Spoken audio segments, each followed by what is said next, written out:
Cruzando as Conversas. Oferecimento Galeazzi Sul. Há 40 anos a evolução dos metais. Associação dos Oficiais da Brigada Militar e do Corpo de Bombeiros. Defendendo quem protege você. E Porto Color. Boa noite, começa aqui na RDC mais uma edição do Cruzando as Conversas, o seu programa de análise e debates noturno, trazendo sempre os assuntos mais importantes do dia repercutidos, com opinião, análise minha e dos meus convidados. Você nos assiste pelos canais 24 e 524 da NET e também pelas redes sociais. @RDCTV Digital está aparecendo aí na sua tela, não deixe de mandar a sua mensagem, a sua opinião é muito importante. O nosso programa também pode ser assistido e acompanhado nas suas edições anteriores nos nossos canais.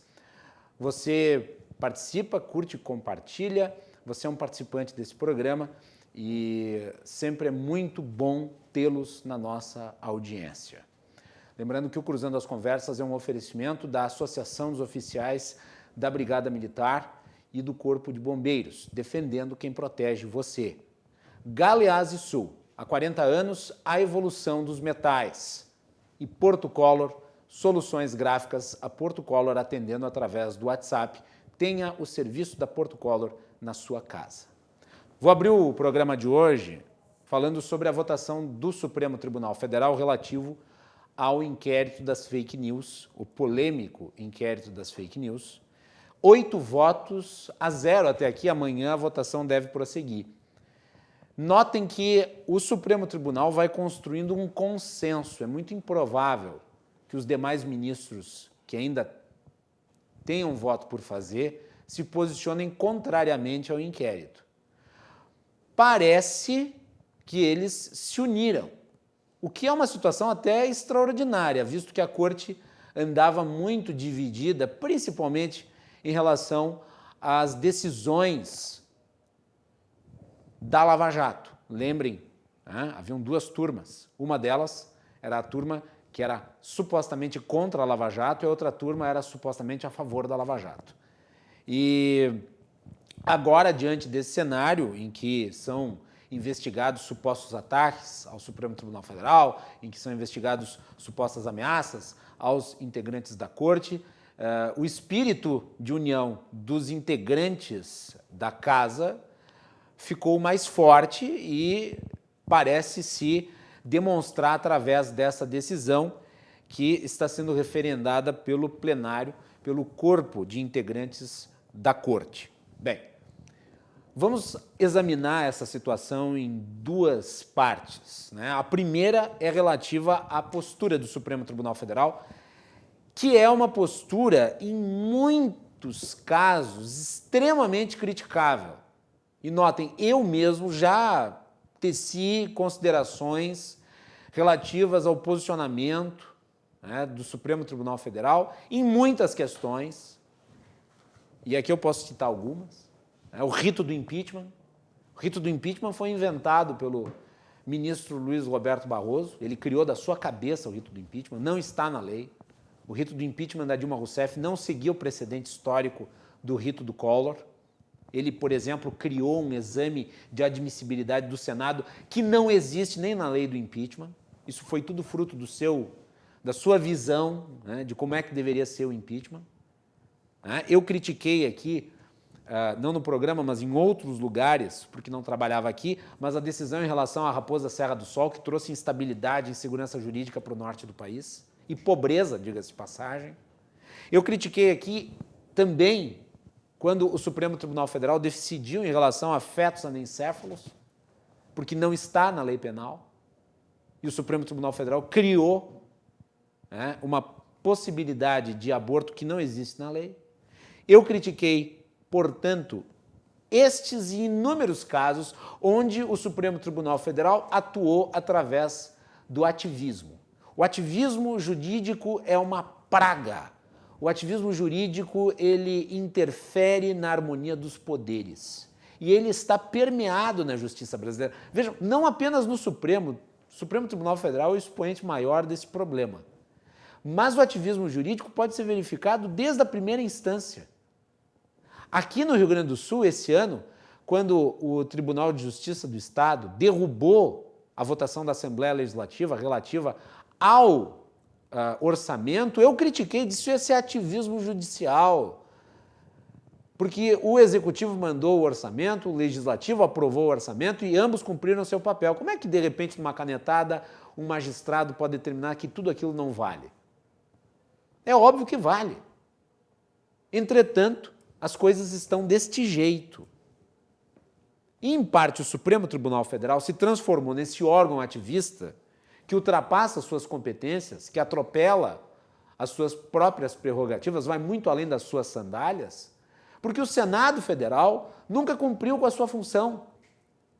Vejam, na organização, no sistema de freios e contrapesos, é atribuição do Senado fiscalizar o Supremo Tribunal Federal. E o Senado nunca fez isso, muito pelo contrário. As sessões de sabatina dos ministros do Supremo no Senado são sessões de sabonetagem, onde não se exige nada, porque os senadores, em boa medida, também são de um baixíssimo nível de qualificação. Poucos senadores operam dentro daquilo que se espera de um legislador. Uma parte considerável deles não sabem o que fazem. Então, imagina, vai questionar um ministro do Supremo Tribunal Federal ou alguém que é indicado para o cargo. E, obviamente, as indicações que foram sendo feitas ao Supremo por parte do Executivo foram perdendo a essência, que era, obviamente, o conhecimento jurídico, e passaram a compreender uma nova forma, que não deixa de ser uma espécie de corrupção da forma de indicação, que era pelo ativismo político. Então nós temos ali muitos integrantes do Supremo Tribunal Federal que pertenceram a governos, que pertenceram a partidos, que deram assessoria jurídica inclusive pessoas que foram condenadas pelo Supremo Tribunal Federal. Gilmar Mendes foi advogado-geral da União do governo Fernando Henrique. O Alexandre de Moraes foi ministro da Justiça do Temer e foi ministro da Segurança Pública do governo Alckmin. O Marco Aurélio Mello foi primo do Fernando Collor de Mello, que o indicou. O Dias Toffoli, presidente do Supremo, prestou assessoria jurídica para o PT. O Fachin fez campanha para Dilma Rousseff. E assim vai. E nós podemos mencionar outros, eu citei apenas alguns. Então, indicações políticas, e esse sistema foi copiado dos Estados Unidos, o sistema de indicação do presidente, só que com a diferença que aqui o Senado não funciona. O presidente indica um nome desses, a obrigação do Senado é vetar, mas não vetou, e assim foi se compondo essa que é uma das composições menos qualificadas da história do Supremo Tribunal Federal. Então, é bom direito dali, não pode sair, pela própria natureza desta formação da Corte. O que eu estou fazendo aqui, obviamente, é um exercício de crítica, ok? Agora notem, esse inquérito das fake news, ele é talvez a expressão mais redonda dessa situação. Porque nós temos aí um inquérito onde o Supremo Tribunal Federal investiga e julga, além de ser, obviamente, a vítima. O que é uma coisa absolutamente maluca. Ele detém todos os poderes, ele detém todas as prerrogativas e ainda é o alvo daquilo que está sendo investigado. Ou seja, o alvo dos ataques, o alvo das acusações, seja lá o que for, mas ele é aquele que está sendo alvo. E este inquérito, ele não tem fato determinado, ele é um inquérito que vai aumentando de tamanho ao bel prazer, ele é secreto. Os réus, não, aqueles que estão sendo investigados no inquérito não têm acesso ao que está constando lá. Ele fraudou o direito através da manipulação do juiz natural, que é um princípio, porque o Alexandre de Moraes foi indicado para ser o responsável pela investigação. E ele foi feito por ato de ofício, ou seja, ele foi instaurado a partir da ação do Dias Toffoli. E o Dias Toffoli determinou que Alexandre de Moraes seria o responsável pela investigação. Então há uma inúmera quantidade de fatos extraordinários, nebulosos, né, que permeiam esse processo todo. E isso já gerou consequências, inclusive censura à revista Cruzoé. E a revista Cruzoé não é blogzinho. A revista Cruzoé é um veículo de comunicação. Uma reportagem relativa ao Dias Toffoli com base no depoimento do Marcelo Odebrecht. Foi censurada, permanece censurada, apesar de a reportagem vocês encontrarem na web. Por quê? Porque hoje na web se encontra de tudo, mesmo aquilo que foi censurado. Nós devemos, portanto, meus caros, ser extremamente críticos e fiscalizar os atos do Poder Judiciário, porque ele vai ganhando contornos de poder moderador. E não existe poder moderador. Existe a harmonia dos poderes. Um fiscaliza o outro, para que todos possam conviver dentro do marco institucional. Agora, e aí é que está a diferença importante, nós não podemos confundir o direito à crítica com ameaça, porque a ameaça não é crítica. A ameaça é crime. Eu critiquei o Supremo, inclusive aqui, agora, mas eu não ameacei ninguém. Eu disse, nós temos que fiscalizar, nós temos que ser críticos. Nós estamos vendo, entretanto, algumas ações que parecem dar razão, inclusive a postura de alguns dos integrantes do Supremo Tribunal Federal. E, obviamente, nem todos aqueles que estão sendo investigados no âmbito do inquérito das fake news ou no âmbito das ameaças aos integrantes do Supremo Tribunal Federal estão se valendo do seu sacrossanto direito à livre expressão. Não, estão ameaçando. É o caso, por exemplo, desta militante, esta extremista, que era de extrema esquerda e agora virou de extrema direita, Sarah Winter. Eu vou pedir para a Melanie colocar aí no ar o vídeo da Sarah Winter ameaçando o Alexandre de Moraes. Eles não vão me calar, de maneira nenhuma. Pelo contrário, eu sou uma pessoa extremamente resiliente. Pois agora pena que ele mora em São Paulo, porque se tivesse aqui eu já estava lá na porta da casa dele, convidando ele para trocar soco comigo.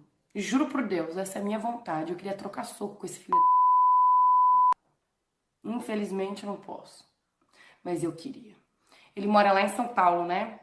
Pois se você me aguarde, Alexandre de Moraes, o senhor nunca mais vai ter paz na vida do senhor. A gente vai infernizar a tua vida. A gente vai descobrir os lugares que o senhor frequenta. A gente vai descobrir quem são as empregadas domésticas que trabalham para o senhor. A gente vai descobrir tudo da sua vida. Até o senhor pedir para sair. Hoje o senhor tomou a pior decisão da vida do senhor. Foi a pior decisão que você tomou. A pior. Onde, meu caro telespectador, há direito à livre expressão nesse vídeo que ela divulgou? Não há. O que há é uma ameaça muito clara. E não apenas ao ministro. Veja, não apenas ao ministro, também às pessoas do seu convívio, incluindo as empregadas domésticas. O que as empregadas domésticas têm a ver com as decisões do ministro? Isso é uma ameaça. A ameaça é crime. E da mesma forma, nós vimos nesse final de semana fogos de artifício sendo jogados na direção do Supremo Tribunal Federal. Coloca as imagens no ar, Melanie, por favor. Não, esse é o vídeo da Sarah Winter. Vou colocar o vídeo dos fogos no Supremo. Tá.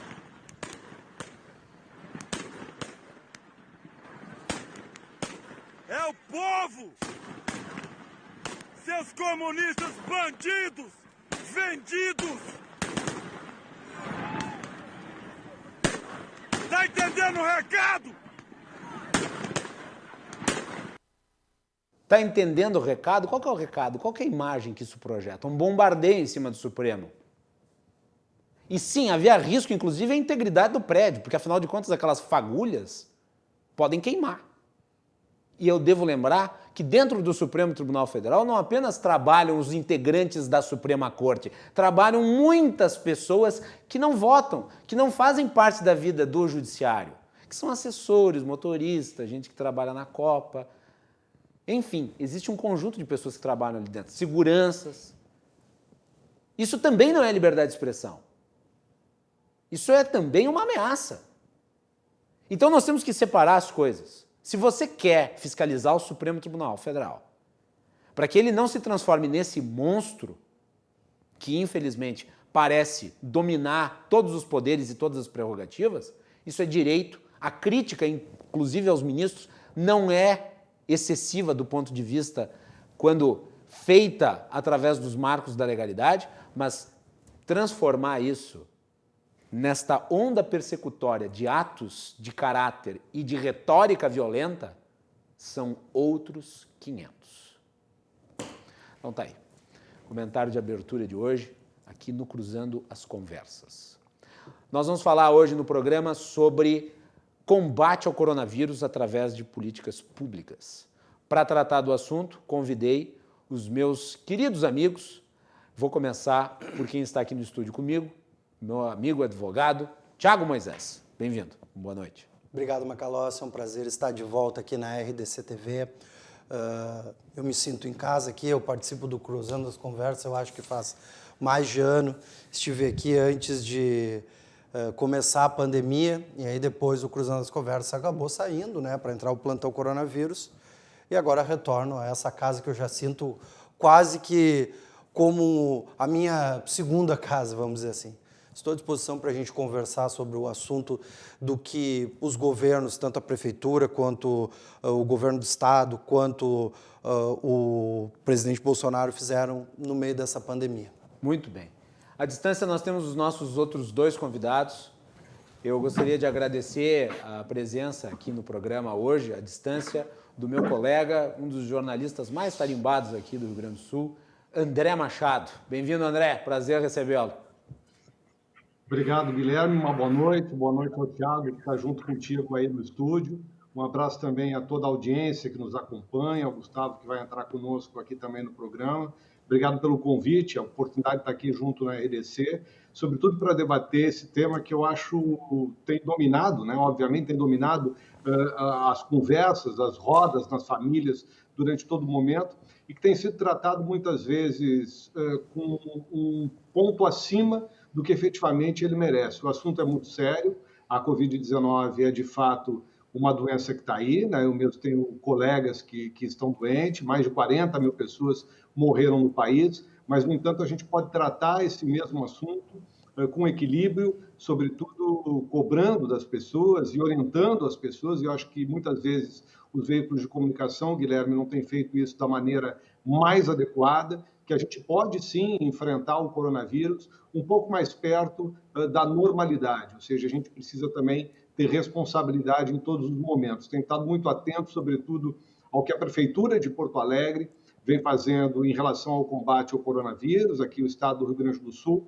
Vai ser um prazer, um privilégio essa noite poder compartilhar com vocês um pouco das minhas opiniões nesse instante, como eu estou desde novembro, longe de um microfone, né, quando eu saí do Grupo Bandeirantes, estava com saudade de poder ter esse momento de contato com o telespectador. Obrigado por permitir, possibilitar que eu esteja junto contigo nesse momento com os telespectadores da RDC TV. Muito bem. Quem também nos acompanha hoje aqui no programa, à distância, o economista Gustavo Inácio de Moraes. Na realidade, houve uma falha de comunicação minha com o Gustavo. Eu pensei que ele vinha aqui no estúdio, ele achou que era em casa, mas em casa a gente consegue resolver no ato. Gustavo, bem-vindo, boa noite. Boa noite, Guilherme, é um prazer estar contigo mais uma vez. Boa noite à nossa audiência, aos telespectadores. Boa noite ao Thiago, boa noite ao André também, que nos acompanha aí na mesa. Acho que o debate sobre o coronavírus ele não vai acabar tão cedo, né, sobre as estratégias que nós adotamos. E, principalmente, né, eu acho, Guilherme, que esse debate ele é muito interessante de ser feito, tendo em vista a perspectiva de eventuais segundas ondas, né, ou terceiras ondas de contaminação da pandemia. Então, agora a gente já acumulou uma série de informações e essas informações agora são relevantes para a gente traçar o futuro, né, traçar principalmente como a gente recuperar a nossa economia e como a gente, ao mesmo tempo, também cuidar da saúde dos nossos cidadãos de modo adequado. Obrigado mais uma vez pela confiança e por permitir a participação. Muito bem. A Melanie Rupental, nossa repórter especial e produtora, fez uma matéria sobre a gestão pública do governo em relação à pandemia. Melanie, Coloca aí a sua matéria no ar. São pouco mais de 3 meses que a Organização Mundial de Saúde declarou oficialmente o estado de pandemia pelo novo coronavírus, para alguns tardiamente. Fato é que diversas regiões já apresentavam um sinal de alerta grave antes do anúncio. Em todo esse tempo, governos e autoridades tiveram que remanejar seus esforços para o combate do vírus, preservação da economia e das vidas. Entre esse caminho, erros e acertos foram cometidos em todo o mundo, mas o nosso recorte que nós fazemos aqui agora se trata do Brasil. Embora tenha críticas quanto à execução posterior, a grande agilidade do governo federal em aprovar e sancionar o auxílio emergencial para grupos mais afetados economicamente pela pandemia é um triunfo do governo no fim das contas. Além disso, ainda no âmbito financeiro, o governo federal trabalhou para incentivar um crédito especial de mais de 15 bilhões destinados a microempresas e empresas de pequeno porte. A decisão do STF de dar autonomia a prefeitos e governadores sobre decisões principais de isolamento social foi vista com bons olhos por especialistas da área da saúde. Isso uma vez que, cientes da realidade da sua região, poderiam ter melhores condições de avaliar as medidas a serem tomadas, mas ressaltando que isso não foi de acordo por parte do Palácio do Planalto. A parte negativa, tratando do âmbito federal, respinga principalmente no presidente Jair Bolsonaro. A presença do presidente em manifestações, quando a indicação era para que se permanecesse em casa, causou conflitos entre ele e os seus ministros. Nesse cenário de discordância e troca-troca dessa posição, aconteceu 3 vezes durante a pandemia e agora segue com o general de forma interina na frente da pasta. O Ministério da Saúde recentemente havia modificado a forma de conceder as informações no seu boletim, que retirava importantes informações como o número de casos totais. Após severas críticas, acabaram recuando e trazendo o modelo anterior de volta. Falas que minimizaram a gravidade da pandemia e de mortes decorrentes dela foram rechaçadas pela opinião pública. As trapalhadas e confrontos políticos com adversários em meio à crise sanitária que estamos vivendo agora deixou o governo em uma posição difícil. Algumas ações do governo federal ainda se encontram em um campo de disputa de narrativa meio nebuloso, como a aproximação recente com o Centrão e também a distribuição de cargos, que, para os críticos, é uma medida da velha política e, para os seus apoiadores, é necessário para se ter governabilidade. Voltamos contigo aí no estúdio, Macalossi. Bela reportagem da Melanie Rupental aqui para embasar a nossa conversa em relação a esse assunto. Começo pelo André Machado. André, qual que é a tua avaliação que tu faz em relação às medidas do governo federal? Atrapalhadas em certo ponto, boas ideias de outro lado, às vezes com problemas de implementação e um certo negacionismo, poderia dizer, em relação ao contexto geral da pandemia. Eu acho que a Melanie foi muito feliz nessa reportagem, viu, Macalossi? Porque ela conseguiu justamente trazer esses 2 pontos que são importantes. Um ponto que é muito positivo por parte do governo federal, e que ele acabou um tanto quanto obscurecido ou apagado em razão da postura do presidente da República, sobretudo nessa questão do enfrentamento. O governo federal rapidamente agiu, sobretudo, para tentar diminuir o impacto da pandemia, da questão dos empregos. Hoje nós temos no país um volume recorde de desempregados e a tendência é que a gente esteja vendo a ponta do iceberg.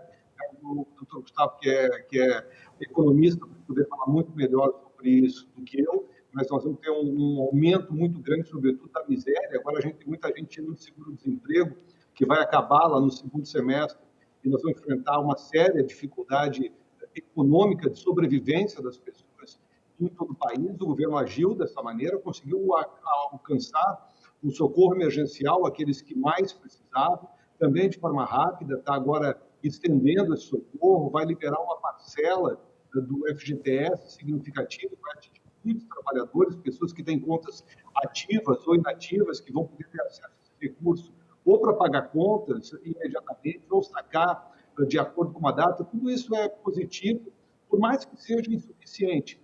Essa questão da pandemia, por ser ela ainda muito nova para todos nós, ela é coberta de erros e acertos. Mas o que ficou mesmo do governo federal foi o erro do presidente Bolsonaro, primeiro no tratamento da doença, em ter feito um pronunciamento de rádio e televisão, que chamou a Covid-19 de gripezinha. Ele gostaria, naquele momento, de acreditar que o seu ex-ministro Osmar Terra estivesse certo e que o número de mortes não fosse ser tão expressivo da H1N1, já é efetivamente muito maior. E o presidente errou e continua errando quando vai às ruas sem máscara, abraçar pessoas, enfim, dando um comportamento que não é aquele comportamento que a gente precisa que a sociedade tenha nesse momento. O presidente acertava, por exemplo, no discurso, dizia que tinha que sim se proteger a economia, porque é necessário proteger a economia, porque senão a tragédia vai ser muito maior, só que a forma como o presidente dizia fazia com que qualquer pessoa que estivesse tratando desta absoluta necessidade quisesse proteger o mínimo da atividade econômica para garantir a manutenção de emprego, a geração de renda das pessoas. Parecia que essas pessoas estivessem dizendo algo absurdo. Lá na Assembleia Legislativa, onde o presidente Fernando Collor criou no início de fevereiro, de março, dia 26 de março, pouco tempo depois de decretada a pandemia mundial, o Fórum do Colapso Social e Econômico, de combate ao colapso social e econômico, e no começo alguns colegas jornalistas tratavam como se fosse uma loucura você discutir também a questão da economia. Não, é que a gente está vendo o tempo que essa pandemia está durando, a gente não sabe ainda até onde ela vai, o enorme impacto que ela vai ter sobre a vida, sobre a vivência das famílias, inclusive para tratar da sua saúde, já que a própria arrecadação caindo do jeito que está, nós vamos ter sérios problemas de financiamento do sistema de saúde logo ali na frente. Então, para fechar sobre o governo federal, fica para mim os acertos nas questões dos auxílios. Os auxílios são muito bem-vindos. Se fosse outro governo, se fosse do governo do Partido dos Trabalhadores, não está fazendo um escarcéu por causa disso, e o governo não deixou de fazer, e agiu certo em fazer isso. O problema, para mim, fica na postura do presidente Bolsonaro e, sobretudo, a sua condução do Ministério da Saúde, onde acabou ficando com ciúme de Mandetta, não gostou de que o Tati não fosse uma pessoa totalmente subordinada a ele e acabou resvalando feio quando se tratou da questão dos dados da saúde que acabaram sendo publicados nos últimos dias, mas, claro, aí já que nós começou o programa sobre informação, sonegar informação no dia de hoje é crime, se fala sobre doença. Infelizmente, o presidente teve a humildade de voltar atrás nisso aqui.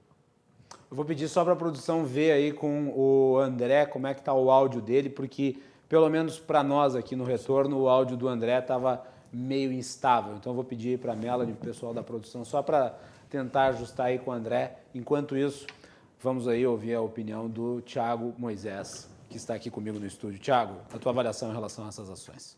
O governo federal especificamente. Primeiro, depois a gente fala do estado e do município. O governo federal começa com um grande problema, Macalossi? Primeiro é o negacionismo. É achar que a doença é uma gripezinha, é achar que não precisa fechar tudo, é achar que as pessoas deveriam ir para a rua tranquilamente, que tinha que deixar só o grupo de risco dentro de casa, o que isso é uma grande besteira.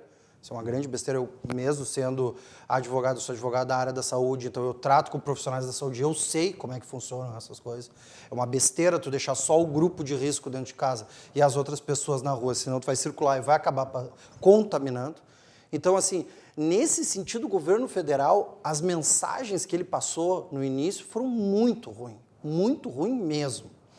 Segunda questão do governo federal, e que para mim é a pior de todas, a demissão do Mandetta. Pode-se dizer, ele pediu demissão, ele construiu para ser demitido. Não, o Bolsonaro, desde o início, ele se posicionou, talvez com um certo... O Bolsonaro convidou ele para dançar e ele aceitou a valsa. Pode ser, é uma boa analogia. Quem começou a guerra política foi o presidente. Com certeza. O Mandetta é político, o Mandetta ele é técnico e é político. Mas ele é técnico. Sim, ele é técnico, mas ele é político. Sim. Ao contrário do Nelson Teich, por exemplo, que era só técnico. Sim. O Mandetta, notando que o presidente queria fazer esse jogo político, aderiu ao jogo político. Exatamente. Com as ferramentas que tinha. Mas o que era, e aqui eu já deixo um elogio ao Ministério da Saúde do Mandetta, o que era aquela equipe do Mandetta?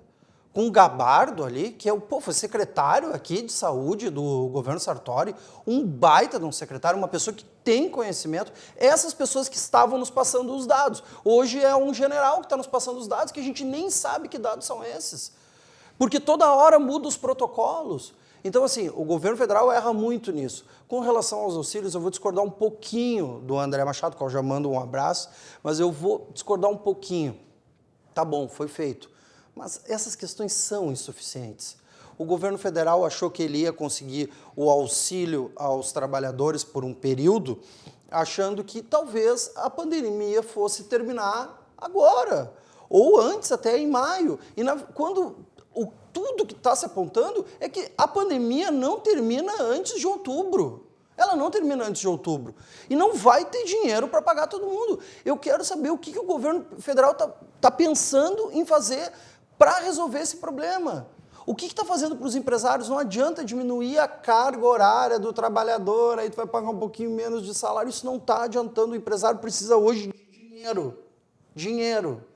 Aí tu vai dizer assim, não, mas agora tem muitas linhas de crédito, muitas formas de conseguir.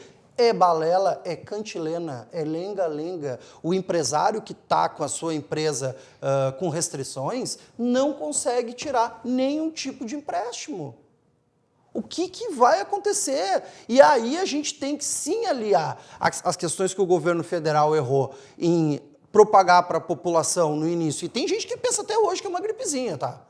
Tem gente que pensa até hoje que é uma gripezinha.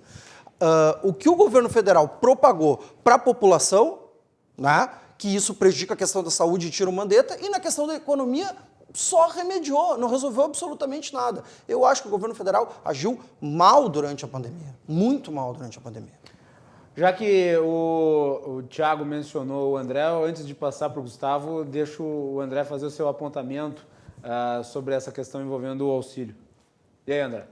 Não, mas não chega a ser um contraponto, que o Thiago disse, não chega a atacar o que eu estava colocando. Eu concordo com ele, sim, tem muita coisa a ser feita. Agora, como o próprio Thiago disse, se imaginou que fosse uma questão de 3 meses. Muitos de nós imaginávamos que era uma questão de 3 meses. A gente acreditava que o pico da doença ia ser em abril, maio. Nós estamos quase chegando em julho e não temos ainda esse pico aqui no Brasil, aqui no Rio Grande do Sul, né? Tem muita coisa para ser feita, sim, e os efeitos dessa pandemia vão perdurar conosco aí por muito tempo. Não tem nenhuma discordância, não, Thiago. Acho que é complementar aí teu posicionamento. Quer dizer que, sim, a arrancada é boa, mas o próprio governo agora está derrapando nisso, né? Porque lançou aqueles R$600, já está querendo reduzir o valor, mas está tendo que abrir outras frentes. Acho que pegou todo mundo com calça na mão. E é claro que é verdade, ainda um outro problema que teve, que o governo negou, o presidente negava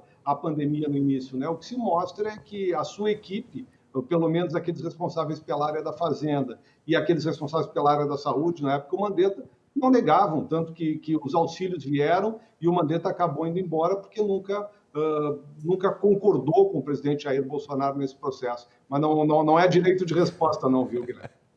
Gustavo Inácio de Moraes, a tua avaliação sobre as ações do governo. Pois não, Guilherme, na verdade eu acho que o governo federal, né, além dessa postura negacionista que já foi apontada, ele também falhou, né, no que diz respeito à cobertura geral da pandemia e da recepção da pandemia no Brasil, se é que podemos dizer assim. Porque nós tivemos, né, atividade econômica em pleno carnaval, né, e hoje os infectologistas, eles, por exemplo, comprovam que o vírus, né, e pelo menos 3 cepas do vírus, né, três variações genéticas do vírus puderam ser espalhadas ao longo das datas contidas entre 22 e 27 de fevereiro. Veja você, né, Guilherme? O governo federal ele foi super cuidadoso quando ele repatriou os brasileiros que estavam em Wuhan, né?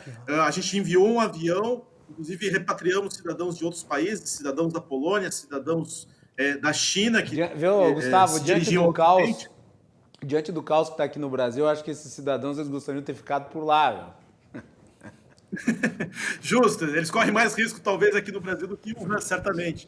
E veja que naquela ocasião, esses cidadãos, quando chegaram no Brasil, eles ficaram 14 dias em quarentena, uma quarentena que foi feita no interior do estado de Goiás, já que eles desceram na base aérea de Brasília, né? Se eu não estou enganado, até na base aérea de Anápolis. Esse cuidado a gente não teve com os visitantes estrangeiros quando a pandemia já tinha um pico, né, nos principais países europeus, especialmente a Itália. E nós tivemos carnaval ao longo do mês de fevereiro, né, as datas contidas entre 22 e 27 de fevereiro, que hoje os infectologistas apontam como decisivas. E nós tivemos, inclusive, em Porto Alegre, um carnaval que foi uma semana após a pandemia, a data do carnaval. Então, a gente nota, na realidade, que houve todo um desprezo, né, pelas primeiras ondas da pandemia, que hoje repercute na atividade econômica. Se hoje a gente tem que manter medidas de distanciamento social ou medidas de restrição às atividades econômicas, nós podemos até comentá-las, né? A gente tem algumas críticas a essas medidas, mas se essas medidas hoje elas estão, né, de alguma forma justificadas pela cautela, deve-se ao fato de que o governo federal e governos estaduais, na ocasião de fevereiro, final de fevereiro e início de março, não tiveram essa cautela. Ou seja, né, os governos eles tiveram uma atitude muito reativa, ao invés de terem uma atitude de prevenção, né, como é natural, aliás, em grande parte das políticas, né? Então, esse me parece o principal erro, né, do governo federal, além, claro, da postura negacionista na sequência. A postura negacionista, infelizmente, né, ainda que o governo federal não decida a política de distanciamento social, o governo federal ele contribui no sentido da comunicação. E a comunicação aí, então, foi bastante falha, né, em mostrar, em dar uma direção à população, né, que pudesse, então, ser no sentido da prevenção e não no sentido agora, né, de reagir, né, à pandemia. Então, isso foi bastante falho. No quesito econômico, né, já que houve a polêmica em torno do auxílio emergencial, né, eu acho importante... Estão falando que o auxílio emergencial poderá ser ampliado por mais um período. Ele será ampliado, né, Guilherme? A tendência é essa. E, na verdade, quando a gente fala da ampliação do auxílio emergencial, a gente está falando da subsistência das pessoas. A gente não está falando aqui de poder de consumo, né? A gente não vai imaginar que com R$1.200 ou com R$600, né, são as faixas de recebimento do auxílio emergencial, a gente vai estimular a economia. A gente vai evitar que as pessoas caiam numa pobreza extrema, sobretudo aqueles que têm emprego informal, né? E isso vai ser, né, uma poupança, na realidade, que vai ser consumida, né, com subsistência, com evitar que as pessoas caiam em pobreza extrema. Nesse aspecto, né, eu acho que é importante aquilo que o Thiago falou, que os programas de auxílios a empresas, eles têm sido apenas perfumaria, eles têm sido apenas anunciados, e eles não estão sendo efetivos, especialmente naquilo que se refere, né, aos bancos públicos, por exemplo, do Rio Grande do Sul. Você anuncia programas, mas a efetividade desses programas ela não se vê, né, junto aos pequenos e médios empreendedores. A gente tem atendido pequenos e médios empreendedores, a gente tem tentado socorrer, né, instruir, trazer as medidas que eles possam tomar nesses dias de pandemia, né, principalmente com a falta de liquidez, e os bancos públicos, lamentavelmente, apesar de cumprirem, né, uma função, eles serem justificados à luz de uma função social, eles, infelizmente, não têm cumprido essa função social. Eles têm procurado tanto, né, o comportamento de iniciativa privada quanto qualquer outro banco privado. Então, quem justifica a existência de um banco público como sendo um braço de auxílio à população, um braço de auxílio à economia local, né? É importante dizer que o interior do Rio Grande do Sul agora vive uma estiagem, né, expressiva, né? Os bancos públicos, Banrisul, BRDE, Badesul, infelizmente têm falhado nisso. São anúncios, né? Existem anúncios de programas voltados para as micro e pequenas empresas, mas que não têm sido efetivos de alcançar essas pequenas e microempresas. Então, né, a gente teme muito pelo fechamento dessas firmas, né? Várias delas já fecharam, especialmente no setor de alimentação, né? E, lamentavelmente, isso vai gerar um desemprego expressivo no nosso estado. Thiago Moisés. Não, eu até gostaria de comentar o que o Gustavo falou ali, um abraço, Gustavo, sobre banco público, né? Eu sou um aficionado por banco público. Eu fui conselheiro do BRDE, representante, né, do Estado do Rio Grande do Sul do BRDE, na gestão Sartori, fui durante 4 anos, e é um banco de fomento muito importante. O Banrisul também faz um trabalho maravilhoso, o Badesul também. Mas nesta questão agora da pandemia, parece que eles fugiram. Eles fugiram de resolver os problemas e as suas verdadeiras funções. O banco público serve para isso. tem uma frase que foi repetida há muito, muito tempo e que todo mundo que é de um banco público, pertenceu a um banco público ouve, que é o seguinte: no momento da crise, os bancos privados, assim, eles recuam e fogem. Sim. E é o banco público que aporta, é o banco público que resolve. Eu estava na rodoviária ontem, conversando com um empresário ali, dono daquelas lojinhas ali. Ele me disse que ele não conseguiu tirar um empréstimo no Banrisul. Porque para ele tirar um empréstimo no Banrisul, para segurar o faturamento dele, ele tinha que dar a casa dele em garantia. O Banrisul é um banco público. O BRDE é um banco público. O Badesul é um banco público. O que eles estão fazendo no meio dessa crise? Eles estão dificultando a vida do empresário. Concordo 100% com o Gustavo. Vai lá, André. Não, deixa eu só contribuir com vocês, porque como nesse momento eu estou trabalhando no parlamento, né, na Superintendência de Comunicação da Assembleia, a Assembleia é muito demandada, sobretudo, para fazer essa intermediação entre os bancos públicos e os setores. Tanto o setor de frigoríficos, pessoal da agricultura. Na próxima segunda-feira, nós vamos ter uma reunião entre o pessoal de bandas, de grupos de banda de baile e grupos de música gaúcha, que têm enfrentado praticamente a miséria nesse momento, porque os bailes acabaram. Mas um setor que está muito avançado na discussão com os bancos é o setor de eventos, né, que foi o primeiro que parou e um dos últimos que deve abrir. Isso que o Thiago coloca, quer dizer que eu fui funcionário de banco público por muito tempo. Eu trabalhei 6 anos na Caixa Econômica Federal, quando eu era um guri ainda, né? Tinha 20 anos quando eu entrei na Caixa, e depois saí para fazer o jornalismo. Mas tanto o BRDE quanto o Banrisul e o Badesul têm alterado a postura ao longo desse tempo, sobretudo o setor de eventos, que foi muito duro com os bancos nessa questão das garantias exigidas por quem já era cliente, né? Eu cito o caso da Aline Colombo, que é empresária aqui na Restinga, da Colombo Estruturas, aí, que monta grandes eventos. A Aline cobrou muito: poxa vida, eu sou cliente, vou lá e não consigo tirar o empréstimo. E avançou muito no sentido de justamente facilitar um pouco esse acesso. Me parece que os bancos perceberam, eu vejo dos diretores, pelo menos os que participam conosco, uma boa vontade, mas aí sim, a diferença que está é a dificuldade lá para o empreendedor da estação rodoviária poder chegar no banco e efetivamente consolidar o seu empréstimo. E uma coisa que acontece muito, aí eu quero defender um pouco meus ex-colegas bancários, é que muitas vezes as direções dos bancos anunciam coisas que não chegam nas agências, e demora um bocado até que as pessoas possam efetivamente conseguir entregar ao público aquilo que as direções prometem. Gustavo, mais um toque depois do intervalo. Me permite, André, acho que é bom salientar que o Banrisul, especificamente, ele solicita a garantia para examinar o empréstimo. Não há nenhum condicionante de que esse empréstimo, porventura, seja aprovado. Ele solicita a garantia para fazer a análise de crédito, né? Então, o que é completamente fora de senso no tempo de crise e de necessidade de liquidez, né, das empresas, sobretudo pequenas e médias. Muito bem. Nós vamos fazer um intervalo e, na sequência, nós voltamos para discutir as ações aqui no estado do Rio Grande do Sul e também na Prefeitura de Porto Alegre. No programa de hoje estamos recebendo aqui no estúdio Thiago Moisés, advogado, e por videoconferência os nossos convidados são o economista Gustavo Inácio de Moraes e o jornalista André Machado. Voltamos depois do intervalo.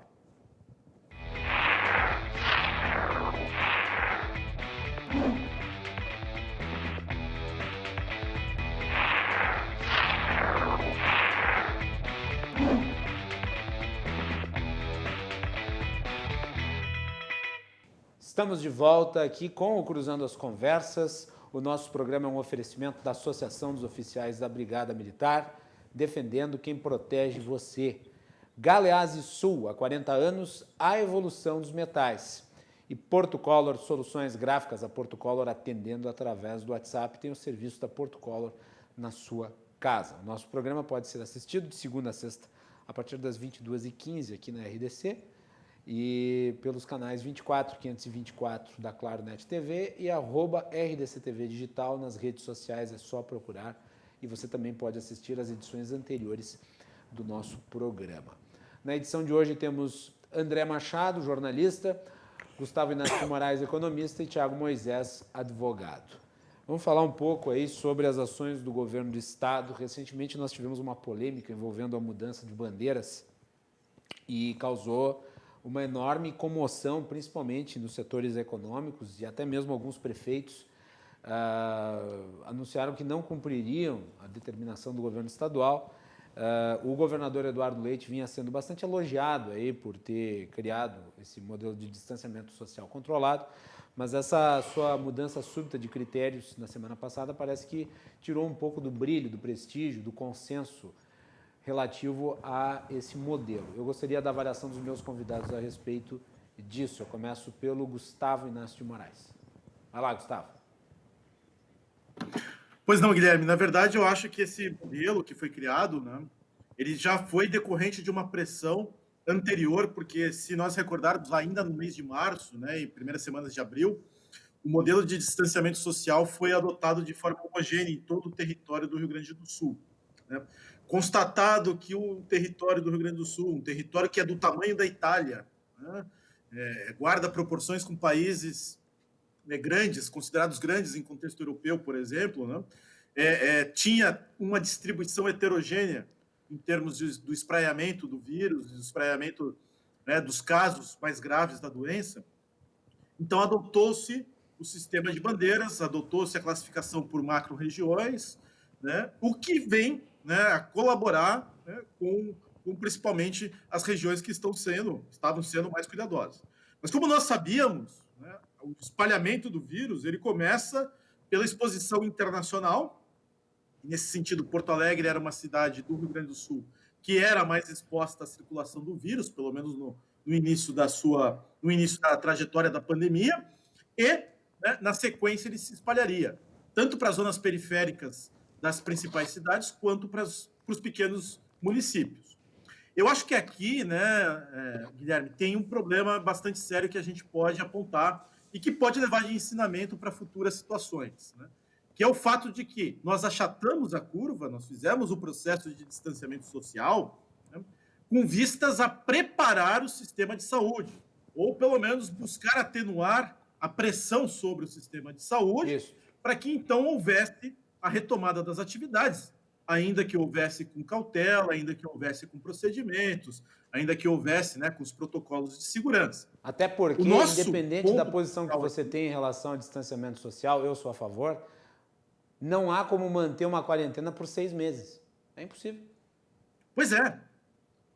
Eu acho que esse é o ponto. Nós fizemos o distanciamento social essencialmente para preparar o sistema de saúde, para adequar o sistema de saúde à situação da pandemia e a pressão que ela faz sobre a demanda, né? Sobre no caso, a oferta de leitos existentes dentro do Rio Grande do Sul. Me parece que a principal dimensão falha aqui é justamente não ter preparado leitos adicionais. Você tem até o caso lá de novos 10 leitos na região da Serra Gaúcha, 10 leitos de UTI foram disponibilizados em Caxias, foram disponibilizados outros leitos aí pelo interior, mas você não teve o preparo de uma grande quantidade de leitos. Porque o que acontece? Quando você prepara, de repente, um hospital de campanha, é óbvio que você não vai conseguir tratar com a mesma eficiência num hospital de campanha de doentes, né, ou de afetados pelo vírus que precisem de uma UTI, que exijam um tratamento cuidadoso.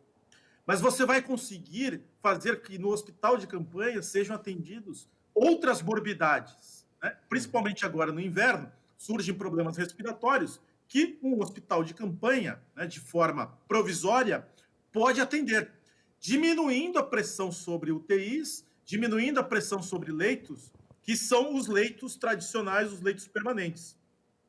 Então, Guilherme, eu penso que esse foi o principal, a principal falha aí na estratégia.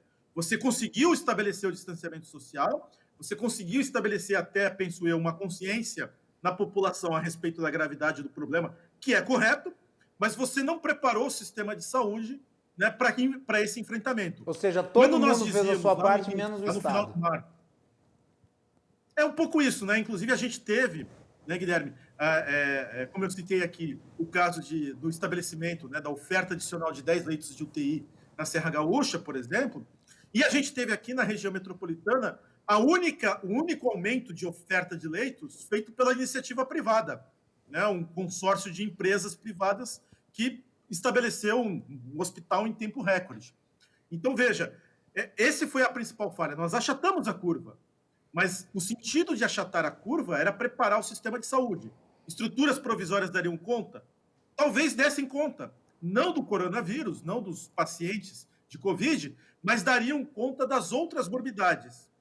Isso diminuiria a pressão sobre o sistema de saúde, permitiria que nós voltássemos às nossas atividades econômicas com mais, com mais ligeireza e pudéssemos, então, estabelecer um ritmo de atividade econômica. Claro, não no mesmo nível de janeiro de 2020, mas ao menos nós pudéssemos estabelecer rapidamente, né, a confiança do público e a circulação da atividade econômica. Então, me parece que aí foi, né, uma das principais falhas, além daquela apontada no primeiro bloco relativa ao socorro, né, a micro e pequenas empresas. André Machado. Eu estou acompanhando, Guilherme. O Gustavo já citou vários pontos aí, onde efetivamente o governo do Estado apresentou falhas, sobretudo nessa questão de preparar os locais. Vou citar um ponto positivo, mas não para ser poliana aqui, mas só para destacar, me parece que o governo trabalha bem com a questão da transparência dos dados. Pelo menos eles estão disponíveis, o governo conseguiu montar um site muito adequado, a gente tem informação em tempo real. Estou vendo que aqui agora, às 23 horas e 5 minutos do dia 17, tem 76% de ocupação em UTI em Porto Alegre. Desses pacientes, só 14% são confirmados com Covid-19 e por aí vai. E a gente tem um desenho de um quadro bastante preocupante para os próximos dias para a região metropolitana, já disse o governador Eduardo Leite, disse também o prefeito Nelson Marquesan. Aliás, Porto Alegre é um caso à parte, depois gostaria de falar bastante, se fosse possível, ou um pouco mais sobre essa questão. Mas para ficar no governo do Estado, para atender teu pedido. Eu fiquei um pouco preocupado nessa semana com o vai e vem do governador Eduardo Leite, né?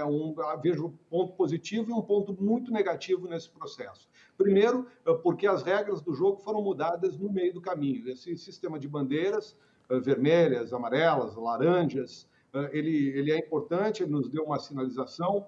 Se dividiu o Estado, mas é um Estado muito desigual. Uma coisa é que a região metropolitana, onde os municípios são colados, outra coisa é a região da fronteira, onde você tem 150, 200 quilômetros entre um município e outro. Ou seja, aqui circula muito mais quando você tem o Transurb conectando as cidades do que relativo a São Gabriel, Alegrete, Rosário, Quaraí, enfim, que tem distâncias enormes. Pois bem, mudou os dados no sábado, elevou 4 regiões para a bandeira amarela, os prefeitos gritaram muito, 2 delas, levou 4 regiões para a bandeira vermelha, os prefeitos gritaram, 2 delas voltaram para a bandeira laranja.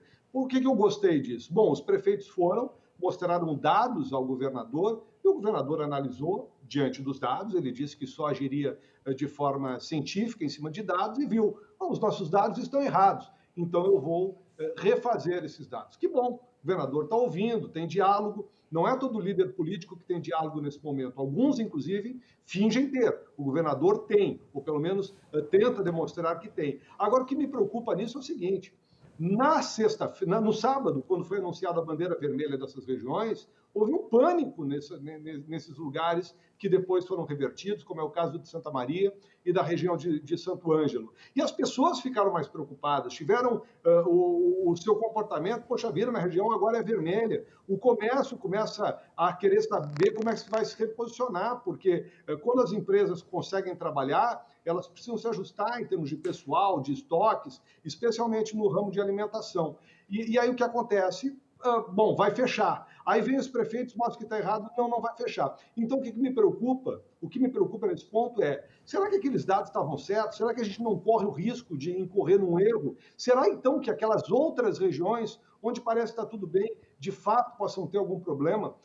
Você, quando falava com o Gustavo, Guilherme, uma hora você disse assim, quer dizer que todo mundo fez certo, menos o governo. Eu acho, sabe, Guilherme, que eu coloco como principal é o nosso comportamento. Né? Você fala que acredita em distanciamento social, eu também acredito, mas com a atividade econômica funcionando. Eu estou aqui em casa hoje, eu não estou no estúdio, porque eu tive um colega confirmado com Covid-19. Eu fiz o exame, enquanto eu não tiver o resultado do meu exame, eu não vou circular. nem de máscara, nem de álcool gel, mas eu ando de máscara e álcool gel o tempo inteiro. Eu não me concentro, eu não vou para a praça, eu não vou para parque, mesmo que o prefeito insista em manter parques e praças abertas, eu não vou para o shopping passear, mas talvez eu vá para o shopping para comprar alguma coisa que eu efetivamente precise. Então, o comportamento das pessoas, para mim, tem falhado muito nesse momento. O que se viu hoje no centro de Porto Alegre, especialmente na Praça Otávio Rocha, é um claro exemplo de que a população não entendeu. E a Prefeitura da capital também não entendeu, porque ontem foi fechar a loja Marisa, porque estava aberta na Rua da Praia com grande estardalhaço, e hoje deixou um brique acontecer na Praça Otávio Rocha, como deixa a orla superlotada todo final de semana. Aliás, a cena horrorosa, né? O vídeo foi lamentável, o vídeo da prefeitura aí com o fechamento da loja.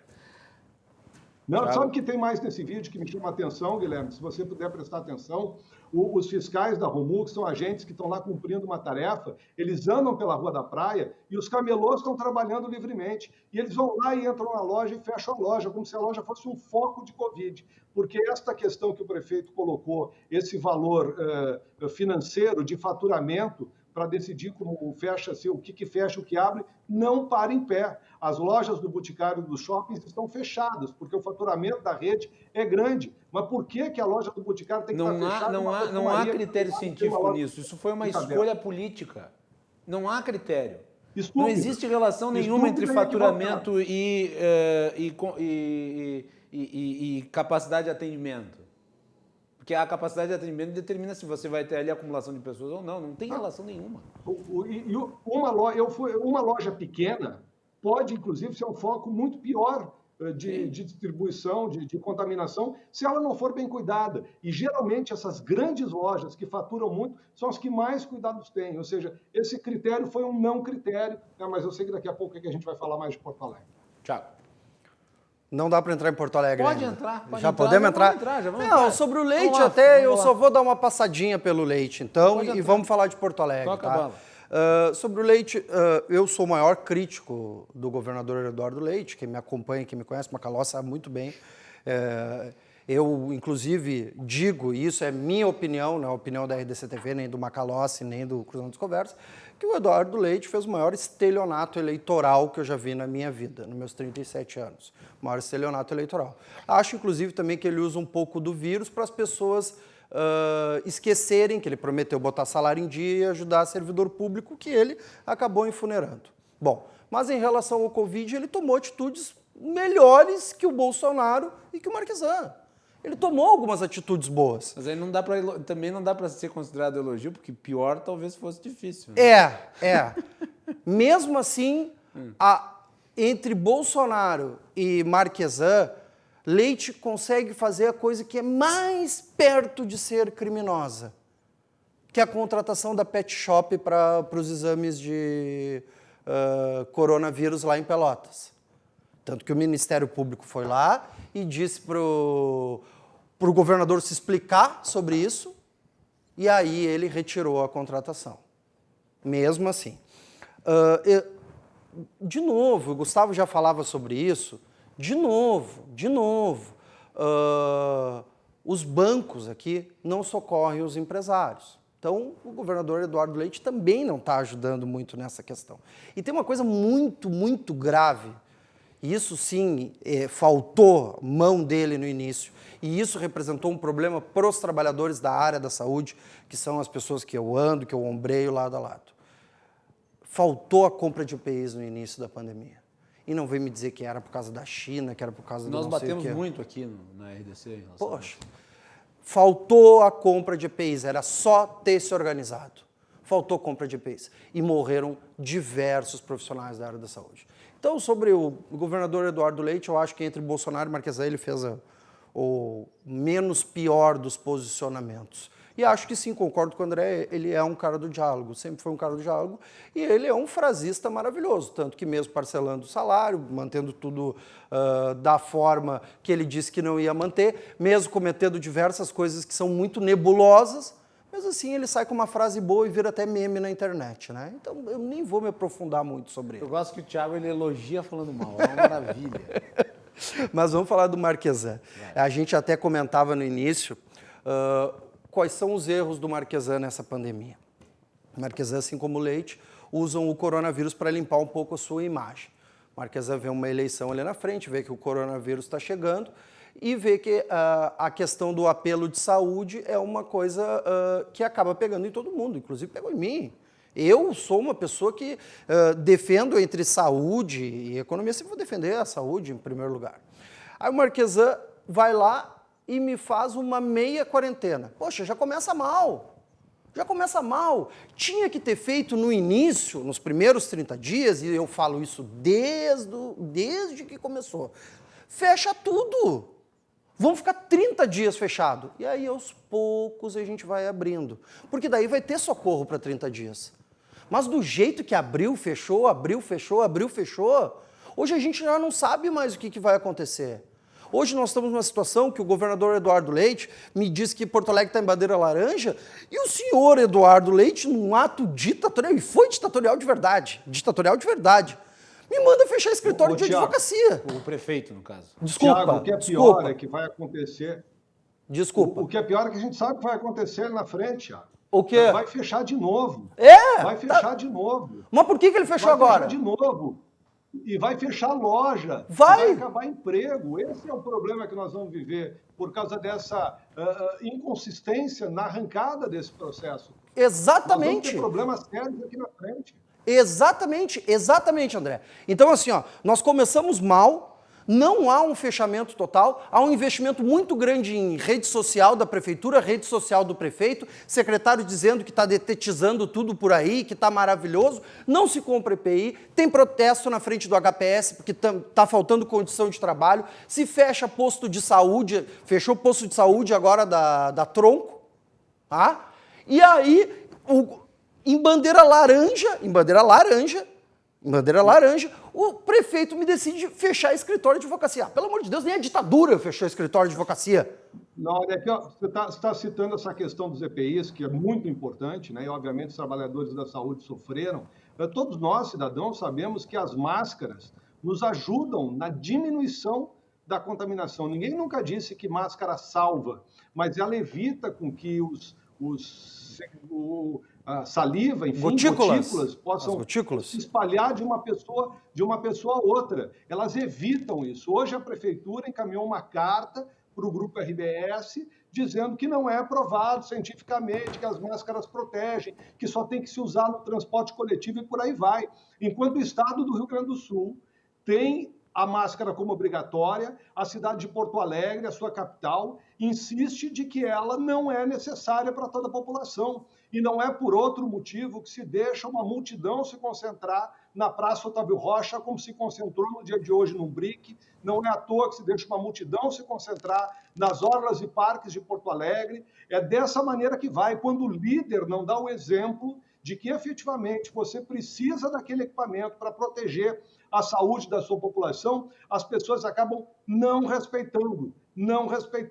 Quero destacar aqui uma notícia de hoje: o presidente da Assembleia, junto com o chefe do Ministério Público, o doutor Fabiano Dallazem, foram ao general Valério Stumpf, comandante do Comando Militar do Sul, pediu o apoio do Exército nessa questão da conscientização das pessoas. Ou seja, são 50 mil soldados que podem auxiliar a conscientizar, a encontrar as pessoas na rua sem máscara e bater no ombro. Não tem nada de repressão nesse processo. Dizer, meu amigo, cadê a máscara? Não se reúna aqui, vá para casa, proteja a sua família. Ou seja, se a prefeitura, se o governo não conseguiram ter essa ideia, buscar o Exército, por incrível que pareça, quem vai nos ajudar nesse momento a fazer algo que faz parte do cuidado pessoal das pessoas. Se o prefeito não fecha parques e praças, como a prefeitura de Curitiba está fazendo, a gente precisa que alguém vá lá, já que a Guarda Municipal não foi, a Guarda Municipal está mais disponível para fechar comerciantes que querem trabalhar e seguir gerando emprego, acaba tendo que o Exército vai ter que nos ajudar para essa questão.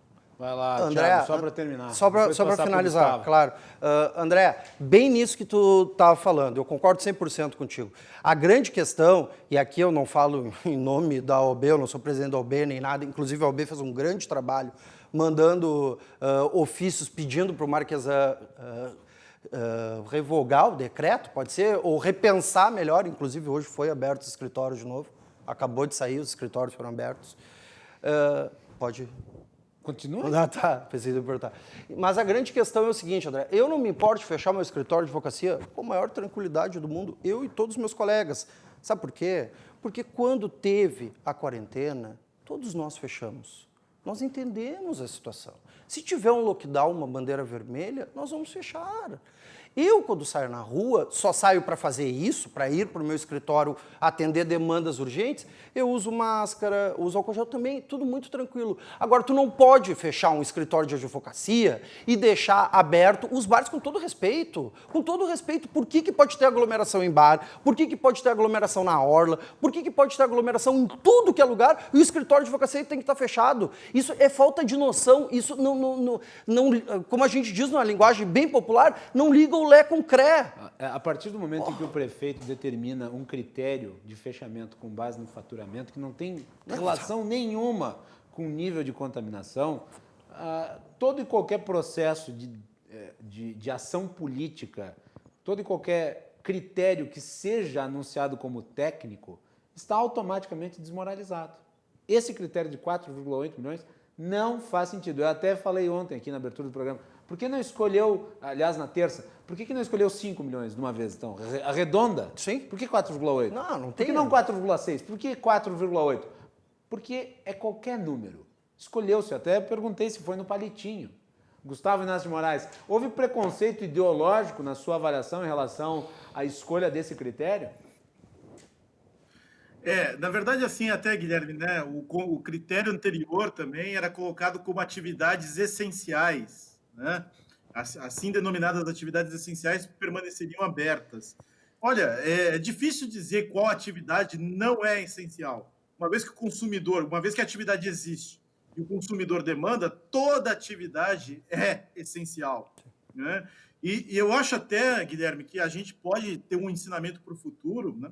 Que ao invés de nós restringirmos, nós deveríamos ampliar o funcionamento das atividades econômicas, né? Então, por exemplo, uma academia de ginástica que tem, né, potencialmente muitas condições de ter uma transmissão de vírus, não só pelos seus vestiários, mas também pelos aparelhos, etc., ao invés de ser fechada, ela deveria ampliar o horário de funcionamento, quem sabe até funcionar 24 horas por dia, mas funcionando com menos funcionários, estando aberta com menos funcionários e estando aberta com menos clientes.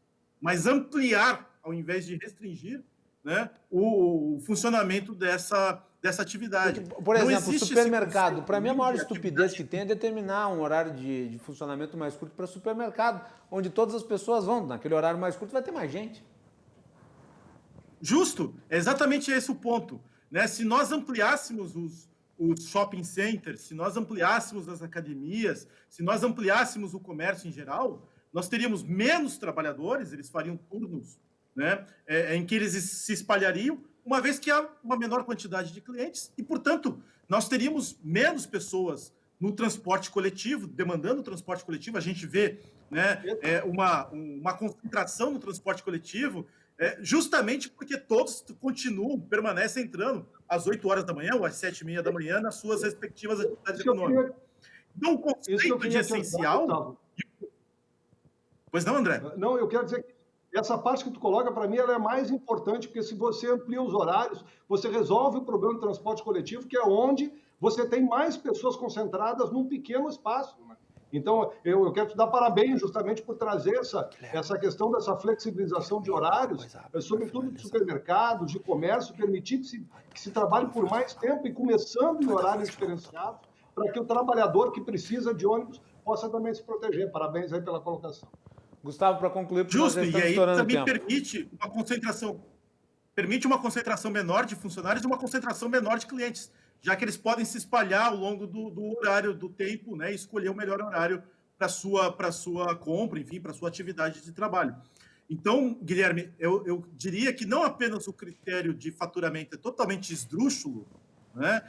Talvez ele esteja pensando na tentativa de sobrevivência dessas pequenas e médias empresas, quando, na realidade, isso não garante nada, né? E também é totalmente esdrúxulo começar a classificar as atividades em essenciais e não essenciais. O mais importante é classificar as atividades em atividades que são adaptáveis e atividades que não são adaptáveis. Eu, por exemplo, como professor universitário, continuo dando as minhas aulas né? Não foram interrompidas, mas elas foram adaptadas. Eu estou no ensino online, Perfeito. eu estou transmitindo as minhas aulas de casa, eu estou interagindo com os alunos a partir da minha residência, né? Ou seja, uma atividade adaptável. A atividade adaptável pode continuar e pode colaborar com o distanciamento social e eventual potencial de contaminação. As que não podem, talvez fosse melhor ampliar o horário, ao invés de restringir. Muito bem. Senhores, olha, eu gostaria de agradecer muito a presença de todos aqui na edição de hoje do Cruzando as Conversas. Nesse novo formato que nós criamos a partir da existência anterior do programa, mais um mix com o plantão coronavírus, e deixar cada um com uma frase final. Thiago, muito obrigado. Obrigado pelo convite, Macalossi. Um abraço para o André, para o Gustavo, um prazer debater em alto nível. Eu queria finalizar deixando um pedido à Prefeitura de Porto Alegre. Eu gostaria que a Prefeitura comunicasse nos órgãos de imprensa o que foi feito nesses 3 meses de pandemia. Quantos respiradores foram comprados, quantos leitos foram aumentados, foi feito hospital de campanha, qual foi o valor que o senhor prefeito gastou com isso? E também ele pode comparar com quanto que ele gastou em publicidade. Quanto que ele gastou em publicidade nesse período. Vamos ver se realmente era saúde que importava para o prefeito de Porto Alegre. Quero só deixar um abraço para 3 amigos meus que passaram o tempo todo mandando WhatsApp aqui, o Elton Pereira, o Andrei e o Feltz. E por fim, deixar um abraço a todos os trabalhadores do Hospital Conceição, que a gente está junto nessa luta aí, eu sei o que vocês sofrem lá com a falta de EPIs. Muito bem, obrigado, Thiago. E vou passar aí a palavra também para os nossos outros 2 convidados à distância. André Machado, muito obrigado pela sua primeira participação aqui no Cruzando. Volte outras vezes. E que na próxima vez seja aqui no estúdio. Tomara pessoalmente, né, Gustavo? Guilherme. Tomara que seja pessoalmente a próxima vez, aí, Com já certeza. passado também essa questão da pandemia. Eu quero fazer um apelo às pessoas, né, que se ocupem de proteger a sua saúde e dessa maneira também serem solidárias e ajudar os demais, né? Cada um de nós fazendo nossa parte, cuidando, evitando lugares com aglomeração, nós conseguimos, sobretudo, manter esses lugares abertos, né, para poder ajudar os outros, não só a proteger a sua saúde, mas também a proteger seus empregos, proteger suas famílias, proteger o seu futuro. É muito confortável uma parte da população, alguns que são servidores públicos, outros que têm poupança, que conseguiram acumular recursos ao longo da vida, imaginar que se pode ficar em casa a todo instante, mas a imensa parcela da população brasileira não tem poupança para poder sobreviver a um longo período sem angariar renda, né? Por isso a gente precisa que a atividade econômica também funcione ao longo desse caminho. Peço que a Prefeitura de Porto Alegre amplie, sobretudo, o diálogo, né? E diálogo não é só se reunir com as pessoas, mas é, sobretudo, saber ouvir as pessoas. Um vereador da base do governo me disse, durante uma reunião que teve com o prefeito no final de semana, a seguinte frase: estamos falando com uma muralha. Não adianta, a gente precisa ser permeável, saber ouvir. Se não sabe ouvir, fica muito difícil de conseguir compreender aquele real anseio da comunidade. Muitas vezes até se pode se ter razão, mas é importante que a gente também seja capaz de convencer o outro que a razão está do nosso lado, que isso ilumine um pouco os nossos governantes nesse momento difícil, sobretudo quando nós temos aí no horizonte uma perspectiva de aumento de casos aqui em Porto Alegre, na região metropolitana, e talvez um momento muito difícil para todos nós cidadãos. Obrigado pela oportunidade, Macalossi, obrigado pela companhia do Thiago, do Gustavo, foi um prazer estar aqui com vocês essa noite. Muito bem, espero que o exame lá saia tranquilo, que não tenha tido nada. Vai sair.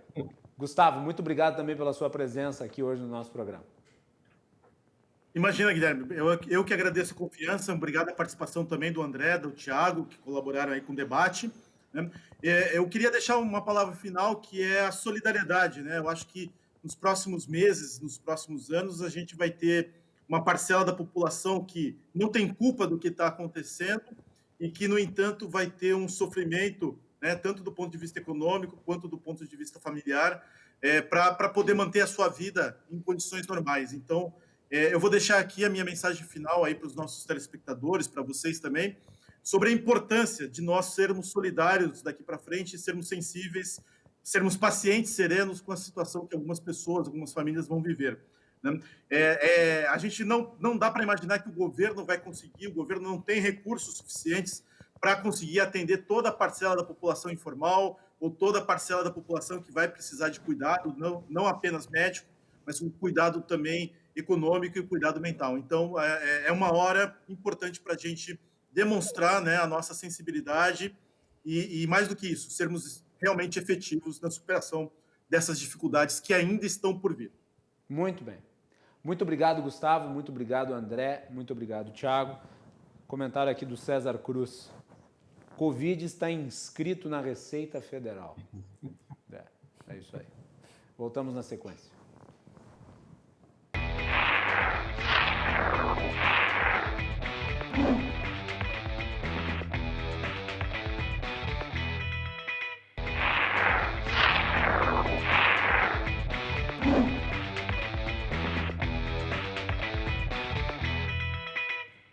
Último bloco do Cruzando as Conversas de hoje. O nosso programa é um oferecimento da Associação dos Oficiais da Brigada Militar, defendendo quem protege você. Galeazzi Sul, há 40 anos, a evolução dos metais.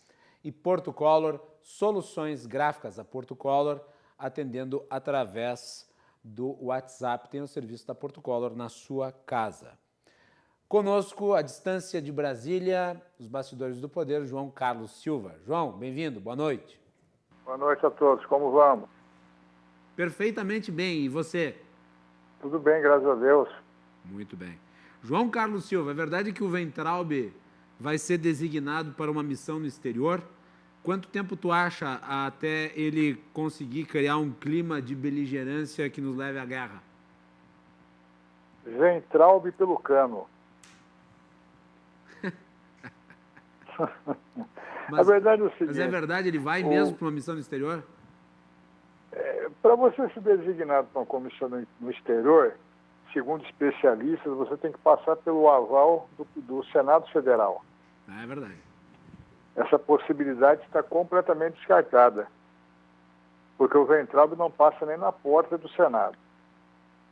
Uma outra coisa interessante, se o ministro Alexandre de Moraes canetou todos os deputados ligados ao PSL por conta da questão da ação de fake news, por que o Weintraub não seria preso, decretada a prisão dele, ele fora do ministério, já que ele agrediu os ministros do Supremo de forma muito veemente?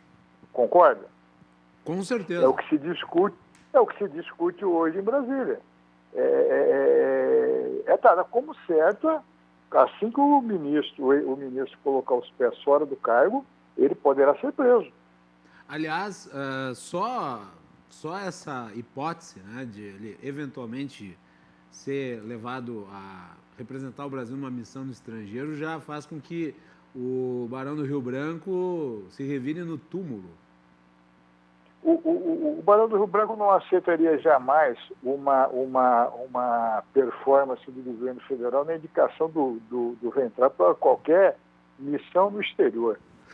Veja bem, qual foi o ganho do Ministério da Educação na gestão do Weintraub? Nada. Do Weintraub? Absolutamente nada. Nada, ele foi colocado lá para lacrar. Zero. Uma equipe grotesca, uma gestão grotesca, um palavreado chulo, um sujeito que não teve posição nenhuma perante a opinião pública com relação ao seu cargo de ministro.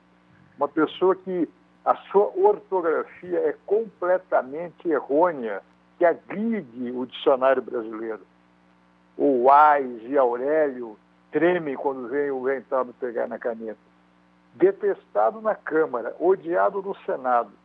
Só resta uma alternativa ao Weintraub. E ele ser indicado para algum conselho, para não ficar no sereno, algum banco, já que ele é professor de contabilidade de uma universidade de São Paulo, uma faculdade de São Paulo.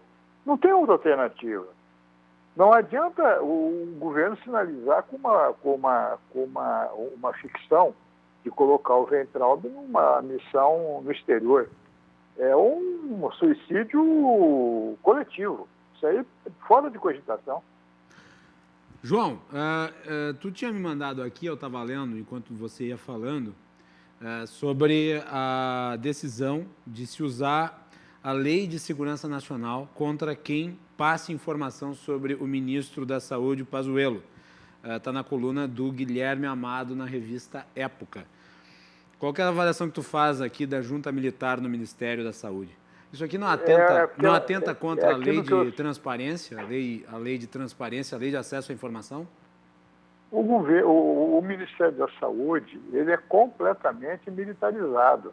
Porque assim, no momento de pandemia, João, o que mais se precisa é de transparência nas ações do ministro, nas ações do Ministério da Saúde. Aí vem esta ideia de se limitar, inclusive se aplicar leis que são leis bastante severas para quem divulgar informações, para mim, é uma inversão absoluta das necessidades. Sim, vamos lá. O currículo do ministro general Pazuello, ele é formidável. Não resta, a gente tem que pensar bem, quando se discute a questão dos militares, os militares têm um papel fundamental no país, de assegurar a ordem pública, as leis. Os militares tiveram a sua hora no governo, na prosperidade de estradas, de telecomunicações, e não se discute isso. O currículo do general, o currículo de todos os generais que estão no governo do presidente Bolsonaro são currículos de altíssimo gabarito e de altíssimo nível, de pessoas extremamente preparadas. Só que veja só, quando o ministro Pazuello vai para o Ministério da Saúde, numa pandemia gigantesca, com mortes assim absurdas, e número de infectados, uma loucura, causando um pânico no país, no mundo, onde o Ministério da Saúde não tem até agora nenhum projeto de combate ao coronavírus e um discurso que a população possa entender o que o governo fará para auxiliar na questão da saúde a sua população. A ciência no Ministério da Saúde está colocada em quarto e quinto plano, como eu tenho sempre dito. Quando o ministro toma essa decisão de não deixar transparecer nenhum ato da sua gestão, é um ato, uma decisão extremamente militaresca. O ministério é composto por militares. O governo brasileiro, o nosso regime é militar, ele está travestido de civil. Ele não é civil, ele é um governo militar. Agora, o que se espera? Nós estamos aguardando todos os dias uma fala da equipe do Ministério da Saúde e ela não ocorre. Esse é o problema. A dificuldade de você saber as ações do Ministério tem causado um transtorno gigante no país. Que começou com o negócio da contagem dos contaminados e mortos, né? Provavelmente, essa ideia de se aplicar a Lei de Segurança Nacional em relação às informações de atividades do ministro vai ser contestada. Vai ser aquele jogo, aquele puxa-estica de quem tem mais poder, o judiciário, o legislativo e o executivo. Esse é o problema. Nós temos, assim, mais de 1.000 novas mortes de coronavírus no segundo dia consecutivo no país. É uma coisa muito, muito triste, é uma coisa de se lamentar. Agora, o que você espera do executivo? Uma linha de combate à pandemia com propostas, com projetos, com reflexões, com decisões que venham acalmar a população e dotar a saúde de um mecanismo com que todas as pessoas tenham a segurança de que, se pegarem o vírus, terão o auxílio necessário nos hospitais, na rede pública de saúde, nos hospitais de campanha, nas UTIs. Muito bem. João, muito obrigado pela sua participação hoje aqui no nosso programa.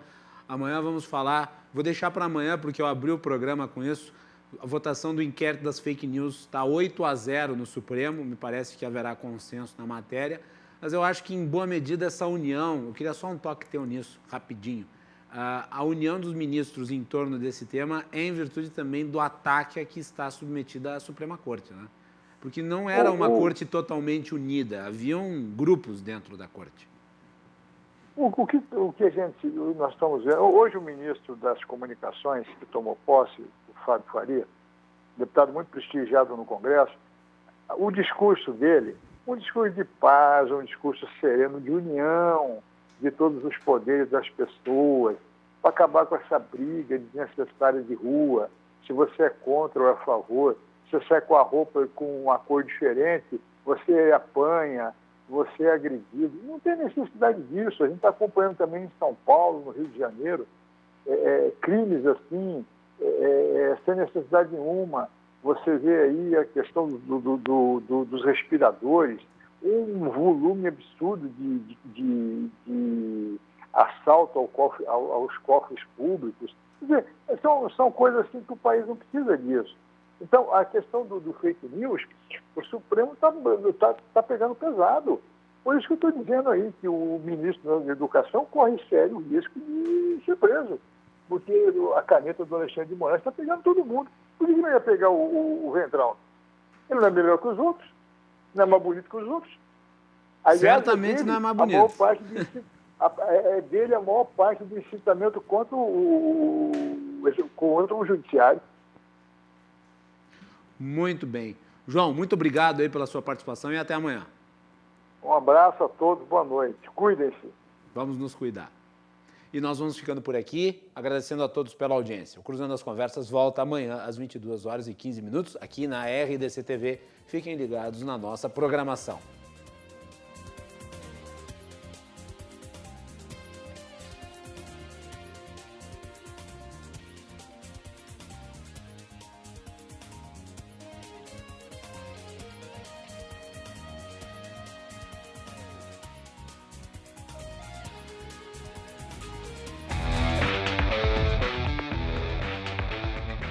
Cruzando as Conversas. Oferecimento Galeazzi Sul.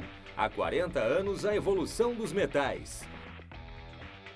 Associação dos Oficiais da Brigada Militar e do Corpo de Bombeiros.